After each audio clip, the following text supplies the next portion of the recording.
Hi. So, quick lang. Why HK Sisters, by the way?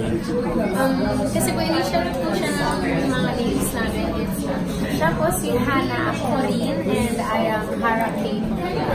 Sorry? Harake. Harake. So, paras kayong may HK. I'm so sorry. What's the act? What's your act? We're singers. Opera singers. And what did you sing din sa audition nyo?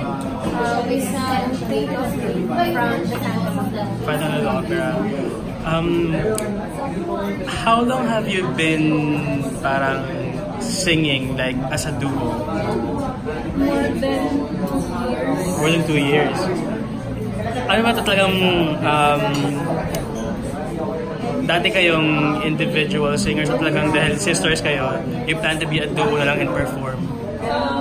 Kasi po, maliliit po kami. Actually, siya po yung blessed talaga na kumanta.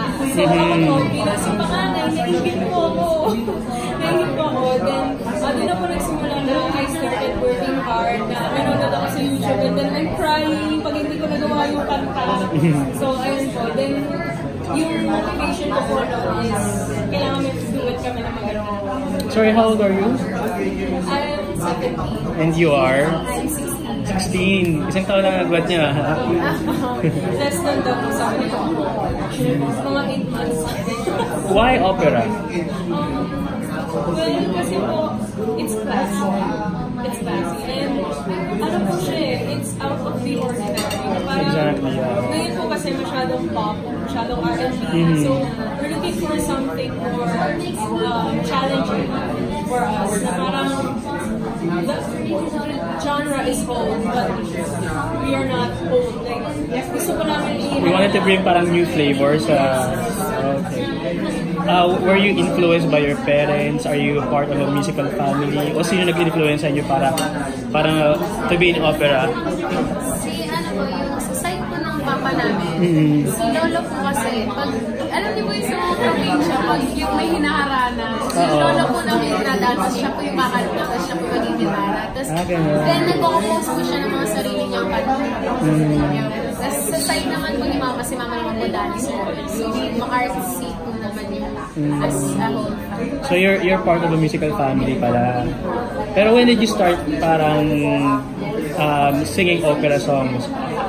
Anong mga edad niyo nun? mga 14 po. 14. Tapos before that, you were singing pop music? Mga bilang ko na mga basic. Talaga? Pero ano yung turning point? Paano naging opera? For me po kasi parang na-observe ko mami na parang nandun na yung pinaka-standard na ang common na so, gusto po namin na parang ma-discover yung ano yung May nagsabi ba sa inyo like your parents nabihan kayo or your mentor sabi, uy mag-opera na lang kayo kasi parang everybody's doing pop? Yung my mentor po kami, she is Katrina Marisaga po, from the Mathematics. Wow. Tapos, nung sumali kami sa isang competition po sa US, then sabi ko niya na, mag-opera kayo, maganda yan, piliin niya po. Tapos ako mag-iisip ng kanta para sa inyo. Our first classical song was Flower Duet from the play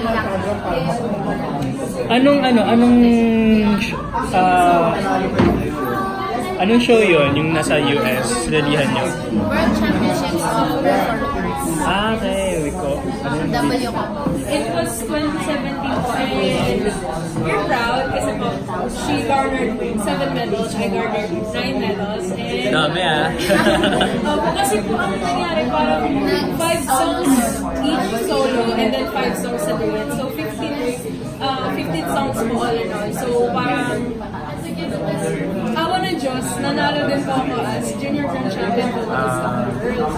And ayun po, we're trying to win this Asia's Got Talent naman. Pero, ano yung ano nyo, how are you trained sa music? Can you tell me parang short background down?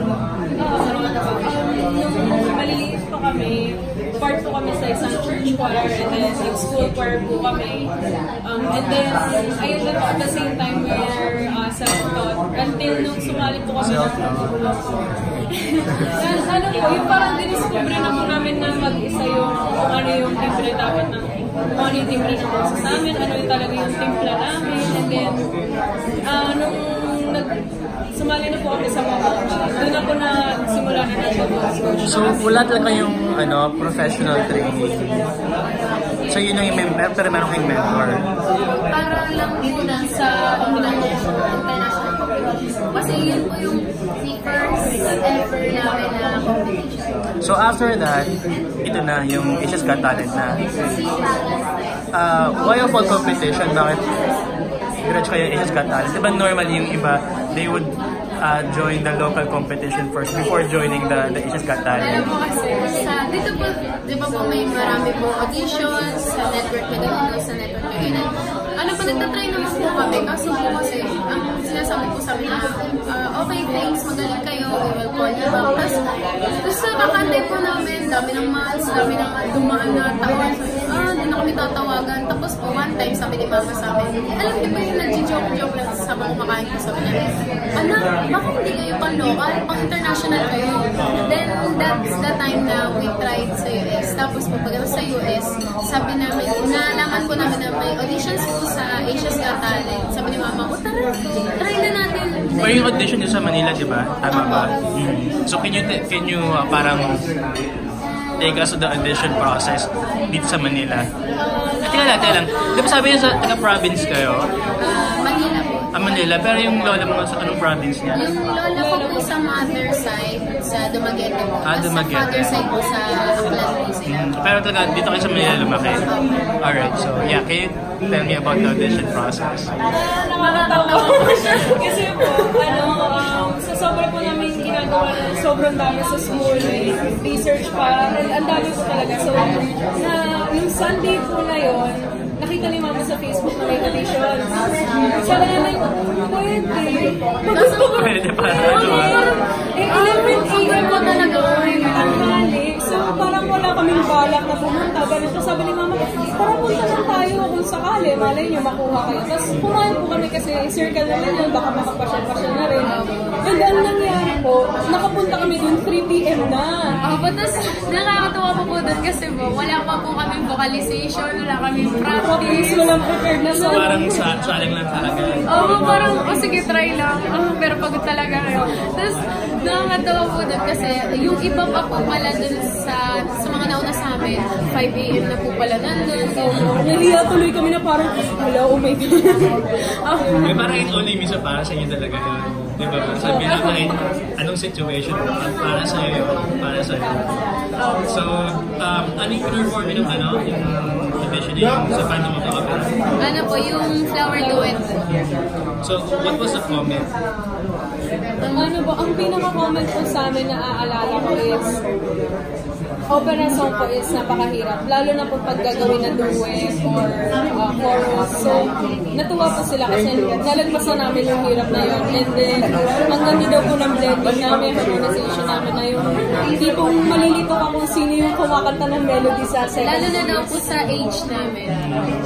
Oo nga eh, 15, 16, 17. Senior high.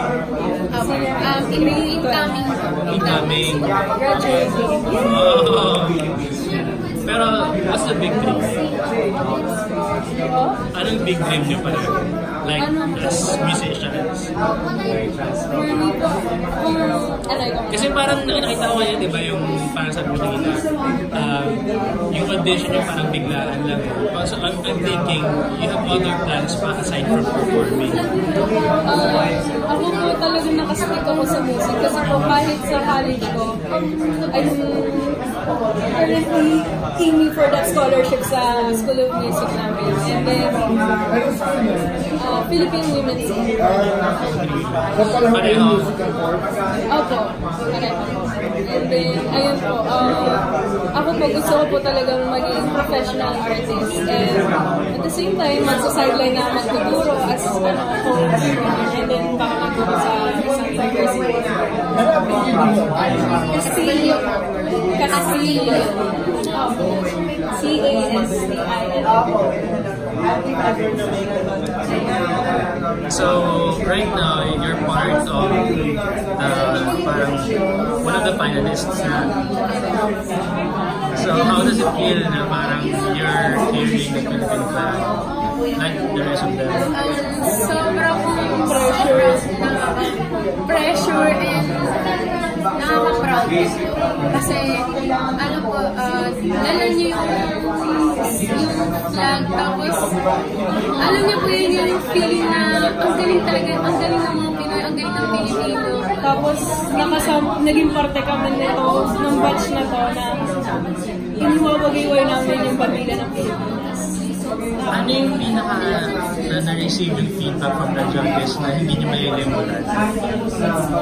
Na we know, yung kay David Foster, sinabi po kasi niya na is, if I can remember correctly, ang sabi po niya is, ang ganda daw po talaga, inaral daw namin yung parts namin, we know our parts, and then, ang akala daw po niya, kasi kung mapapansin niyo po dun sa video, na ibibigay ko kay Hara yung ending part. Ang ginawa po namin, kahit yung ending part, ginawa din po namin ng malulit. Kasi po yung kanta mismo is for solo lang talaga. So, talagang nagulat daw siya doon, natawa siya. And, ayun daw po, practice daw po even more. Kasi kung ganito na daw po yung stage status namin sa akin na how much more daw po pag Mature na kayo. Parang it seems to me na parang everything is very easy para sa inyo, no? From the audition process to being one of the finalists. Pero what are the challenges na na-encounter nyo dito sa competition? Yung ang hirap po i-balance po ng pagiging contestant po namin sa Asia's Got Talent sa pagiging student po namin. Kasi hindi kayo nag-bakasyon pala. hindi po. So, matapos na yung klase. Actually po yung buong finals ko, sakop siya ng competition. So, dear grades. Baka graduate. Sure. Sure. Graduate po yan. Watch ako. Ano yan? Ilan lahat kayo magkakapatid? Pakilang kayo? Dalawa lang. Dalawa lang kayo talaga. So, bakit decision na ng parents niya na age kayo na mag-initial?